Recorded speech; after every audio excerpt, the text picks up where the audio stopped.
If your iPhone rings for 2-3 seconds and then goes silent but continues ringing, then let us see what to do.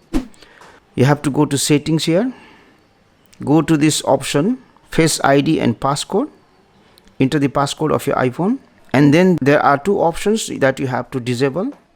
First one is require attention for Face ID, select OK, and then disable this option attention aware features.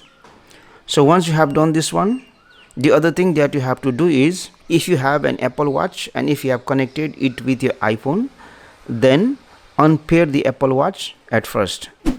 So what you do is open this watch application, select all watches.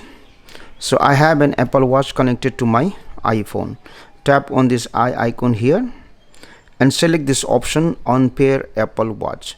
So once you have unpaired your Apple Watch, try to call your iPhone from another phone and check if the ringtone now continues to ring or not. Thank you for watching this video. Please comment in the box below if this video helped you fix the issue.